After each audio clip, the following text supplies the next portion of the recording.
Hello YouTube, ValleyGirl5678 here, and it's time for another album review. Today we are going to be talking about the debut LP from Addison Rae, Addison. If you don't already know, Addison Rae is a TikTok star, turned it girl, turned emerging pop star. This project follows AR, which was her debut mixtape that was officially released in 2023 after the majority of the project was actually leaked. This actually ended up being a blessing in disguise. It kind of aided in the development of a sort of cult following for her music because people realized it was actually really good. And one of the many people that heard the leaks and thought it was really well done was Charli XCX. After Charli heard the leak for To Die For, she really wanted to be a part of it. So she said, hey, let me record a verse for you to put on the actual official release for this project. And that's how we got To Die For featuring Charli XCX. And this was the start of their sort of ongoing creative collaboration, which definitely really helped bring Addison into the kind of alt girl gay icon niche that she has found herself in, which in my opinion is the best place for someone to be as a pop star. Because as Charli XCX says on Von Dutch, cult classic, but I'm still pop. You get the cool factor from being alt or niche enough, but you also get the pros of being a pop star. Addison's success is of course not all because of Charli XCX. AR was a really high quality pop EP. It channeled 2010s pop really effectively, even to the point of including Nothing On But The Radio, which was actually a Lady Gaga demo track that I guess Addison had heard, I don't know, maybe through the internet honestly, or in a session, and she was able to kind of claim that, which is sick. So she's been on the pulse for a while now, and you can track this all the way back to her posting about like Arca and Sophie in 2020, 2021. Now this was only confirmed stronger and harder each time a single and its related video was released during this album rollout cycle. I absolutely love that every single for this album rollout had a video. This entire project was almost exclusively done by Addison alongside two female music producers and songwriters, Luca Closer and Elvira. Now I've always said small team is the way to go, and I think this album is the perfect example of that. I think what also aids in this album being so cohesive and flowing so well when you listen from top to bottom is the very intentional track listing. So because of this, I'm going to talk about the album chronologically. Starting with the opening track, New York. It's just an incredible opener. It's simple but so effective. Plus the production is top tier. Most notably, the development of the production keeps you so engaged and entertained throughout the track. The post-chorus slash outro is so fun, which of course speaks to the lyrical sentiments of the song perfectly. Track 2, Diet Pepsi, famously the first single, an immediate classic. Like, it is the best song on the album. She did have to lead with this. It was the perfect first single choice. To me though, what really takes this song from good to great is the key change and production effects on the latter like quarter of the track. But I also love the production on her vocals throughout this whole track. And I mean, she gives such a great performance, and the songwriting itself is so good. Track 3, Money Is Everything, is so fun. The intro is so 90s, early aughts, R&B slash pop talky intro. It's very aware of itself. It's very obviously referential. But then when it leads into the Can a Girl Have Fun breakdown, ooh, come here. Come here. Thank you. It just acts so well as a transition, but I also love that that's like a main motif of the song as well. He always has to be a part of it. The verse 1, Lana, Gaga, and Madonna shoutouts is great. And of course, the ultimate it girl shoutout, Norma Jean or Marilyn Monroe. It all very much matches the sonic and lyrical sentiments of the song, which on surface level is like capital G girl Addison Rae capitalism kind of. But it's very cheeky and aware and campy and smart. In the world we live in, money is everything. It's very, very aware of itself, and that's why it works. Oh, and there's also the Pocket Full of Sunshine lyric, which to me is obviously a reference to Pocket Full of Sunshine by Natasha Bedingfield. An iconic kind of, at this point, memed to the point of being a 2010s pop classic. The beat on this track is so crisp. The outro production and just general vibes are great, especially with her kind of like flamboyant, just like yelly performance. It's just fantastic. It's so satisfying to listen to. And again, just point to the fact that this song is incredibly self-aware. I mean, at the end she screams, "Money loves me!" Track 4, Aquamarine, was the second single that was released last year. It is also a perfect pop song. It's just written so well. I mean, the entire Aquamarine idea as a metaphor for transformation is genius, because, you know, mermaids transform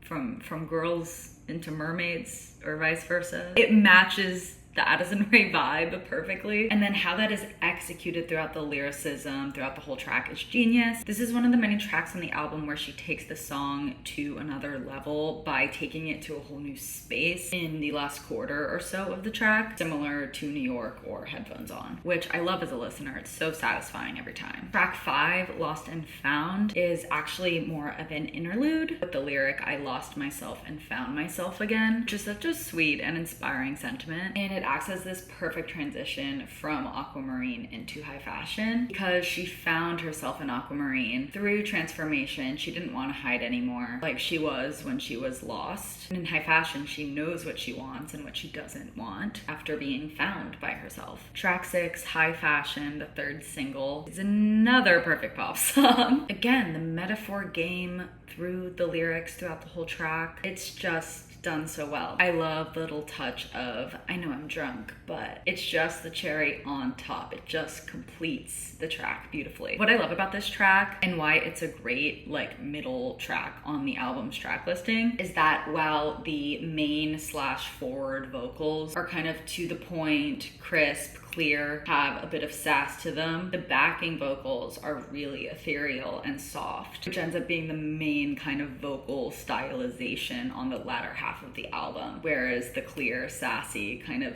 crisp delivery was the main vocal stylization of the first half of the album. So I really appreciate that little detail there. The drone production, I think it's a drone type of situation, slays. I love the rather get outro. Also, shout out to her marketing team. I have an anecdote. So I must have like signed up for like the Addison Rae mailing list at some point, whether it was like through my phone number or email. But one day, it was after Valentine's Day or like around Valentine's Day, I got an envelope with no return address, like addressed to me, and inside of it, it was like a few stickers and like a cute little I don't know, like postcard in the shape of a heart, and it had like outlines of like a girl doing an elbow stand and like some other like interesting graphics, and it said things like, "I don't want cheap love, spiraling into you," and I was so freaked out because I didn't immediately realize it was an Addison Rae thing. I was like,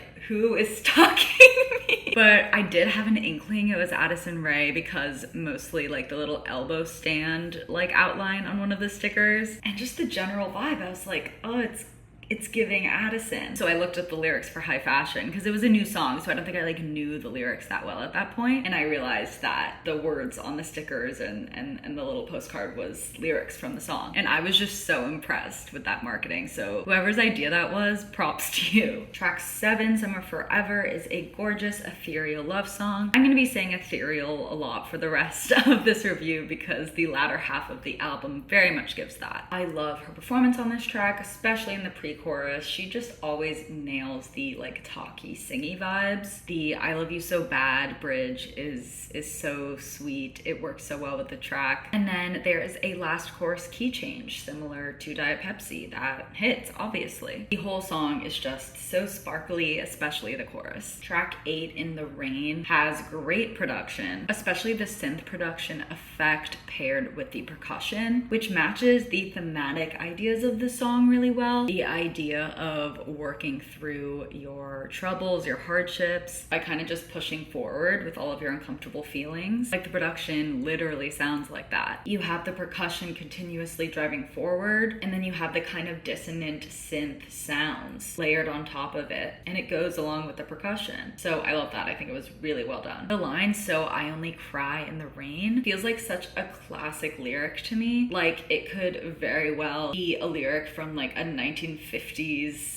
singer's song. I don't know what they were called back then. Not singer-songwriters, not pop stars, I don't know. Or it could be a line from a 90s or early aughts, like, iconic pop song. Which brings me to the fact that while this whole album screams 90s, early aughts, obviously, I would say this song is the most 90s, early aughts sounding. Like, honestly, this could be on In the Zone. That's like the best compliment I've ever given anyone. That's like probably my favorite Britney album, honestly. I mean, I guess Blackout, because Blackout is the best, but In the Zone is my personal favorite. The breathy post-chorus is so nice. The big, like, boom production effect at the end is so satisfying. And the keys are a really nice touch that really grounds the track. Track 9, Fame is a Gun, which was the last single. It's honestly probably the catchiest track on the album. I do feel like she started and ended the single rollout process with the best. I think the chorus lyrically is incredible, very well written, and I love how the second chorus develops to include love is a drug that I can't deny. Track 10, Times Like These, has beautiful soft production. I love, again, how there's a piano bass that begins and ends the track, carries you in and carries you out of the track really beautifully. It's a really raw, honest track. Again, there's moments where some of these lyrics might sound almost like unfinished or rough draft kind of vibes, but that's what makes it really raw and honest to me, which I love. I mean, the main lyrical motif on this track is I'm so confused, which is like early into mid-20s canon. Like, it's clearly just all very intentional and refreshing. It's really refreshing to hear someone just write and put out their honest work. The bridge is perfect for the track, and I love the little instrumental break before the chorus. This is one of the moments on the album where you can tell that she was thinking about the video, because that instrumental break is really a dance break. Track 11, Life's No Fun Through Clear Waters, is another interlude with some orchestral vibes that feels a little bit cheesy, but it's also quite grounding and works well with the vocalizations on the track, so I don't really mind it. And again, this interlude is directly related to the tracks flanking it, especially with the title being a lyric from the next track, the closing track, track 12, Headphones On, which was the second to last single for this album rollout. I mean, again, this song is perfectly written, perfectly produced. I especially love how the song was written structurally. The lyrics soaking up the rain obviously relates to track 8, I think, or whatever, In the Rain, through the obvious lyrical connection, but also with this song being about going through shit and getting through it by putting her headphones on and listening to her favorite song. It's similar to In the Rain, when she only cries in the rain. Like, these simple yet romantic coping mechanisms for hardship. I love this track as the closer for the album. It carries you out on a really relatable yet still very uniquely to Addison vibe. More, when you look at this album as a whole, the journey she takes you on through telling her story is so great, so well executed, and the flow of it is so well done. She starts you off hyping you up with New York and Diet Pepsi and Money Is Everything, and then she brings you into a more introspective yet still sexy vibe with Aquamarine and High Fashion and Summer Forever, to then finish the album off with rawness and vulnerability, and mostly at least with softer sonic vibes that are very much still cohesive with the rest of the project, with In the Rain and Fame is a Gun and Times Like These and Headphones On. So this project flows beautifully, especially with the inclusion of the 2 interludes, which kind of solidify statements that she makes on the songs surrounding them. There is no moment on this album where I am bored, unsatisfied, unentertained, and it is done in a quite referential fashion while still being very unique to Addison, still very fresh, which is really impressive in its own right. I saw some people online say how they didn't like how the album title was uninspired, being self-titled, but I actually think that was the perfect way to go about presenting this project and herself as a person, as an artist, in a debut LP fashion, because this album is really just about her journey and how she's truly just a girl like all of us, with talent and taste and a dream and hardship and struggle and flaws. Like, to me, she is the opposite of an industry plant. She She's actually my dream pop star, and her journey from cringe TikToker to now that she spells out in this album through dreamy 90s, early aught style pop is a factor in why I love and respect her so much. She boldly transformed in front of our eyes, which is a really hard thing to do. And I'm honestly deeply inspired by her as an artist and a person. This album has very few moments where it could have been improved upon. I think it is almost a perfect debut album. All it's really missing is it going a bit deeper into the world she's created, being a little bit longer. But I'm honestly glad she left us wanting more, because there's definitely more coming. It's much better to leave the audience wanting more than to overstay your welcome. And this is definitely only the beginning for Addison, and I cannot wait to see what she continues to do so geniusly. So I'm going to give this album an 8. Thank you so much for watching this video. If you liked it, don't forget to give it a thumbs up and remember to subscribe. Follow me on Instagram, TikTok, and Spotify, all linked below in the description. Stay happy, healthy, and safe, and I will see you in my next video. Bye!